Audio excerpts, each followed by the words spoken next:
Guys আসসালামু আলাইকুম। এই মুহূর্তে কিন্তু আমি দাঁড়িয়ে আছি আরব আলী মেম্বার রোড। এই রোডের দীর্ঘদিন পরে রাস্তার কাজ প্রায় শেষের দিকে নিয়ে আসছে,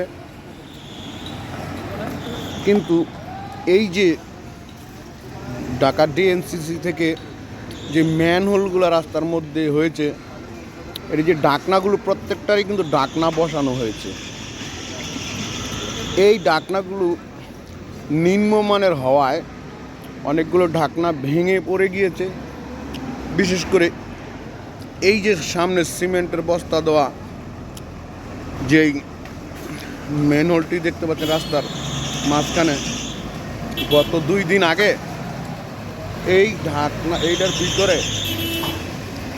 এক ভদ্রলোক পড়ে গিয়েছিল। আপনারা দেখছেন কি একটা অবস্থায় আছে নিম্নমানের ব্যবহার করার কারণে। কিন্তু যদি ওই অ্যাক্সিডেন্টটা আপনাদের দেখাইতে পারি নাই, এই হচ্ছে বর্তমান কাজ। অন্যান্য জায়গায় কিন্তু কাজ আলহামদুলিল্লাহ ভালো হয়েছে, বাট এই জায়গাটায় কেন এরকম নিম্নমানের এই ম্যাটেরিয়ালস ব্যবহার করা হলো, এটাই আসলে বুঝতে পারছি না। এটা কর্তৃপক্ষের কোথাও একটা ভুল না ইচ্ছে করে হয়েছে, এটা সাধারণ মানুষ জানতে চায়। কারণ 53-54 ওয়ার্ডে কিন্তু অন্যান্য জায়গায় যেসব ম্যাটেরিয়ালস ব্যবহার করা হয়েছে সবগুলি কিন্তু উন্নত মানের এবং কাজও খুব সুন্দর হয়েছে। খালি এতটুকু বলতে চাচ্ছি, এখানেই এই ডিএনসিসির যেই ডাকনাগুলো এগুলি দুর্বল বা একদম নিম্নমানের হয়েছে। এটা আমার মনে হয় কোনো একটা জায়গায়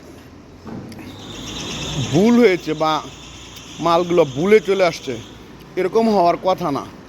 এই লাইন থেকে শুরু করে 1 2 3 4 5 6 7 8 9 10 প্রায় 15-20টা এরকম ড্রেনের যে ইয়াগুলো করা হয়েছে, ওই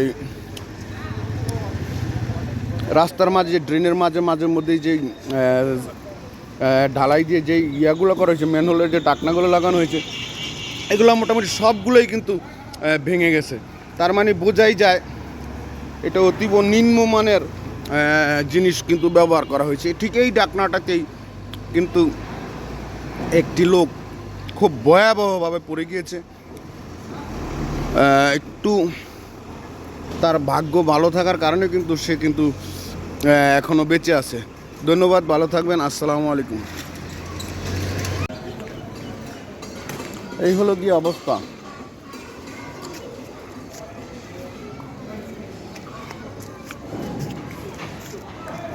ওই দিন তো ওইটার ভিতরে মানুষই পড়ে গেল।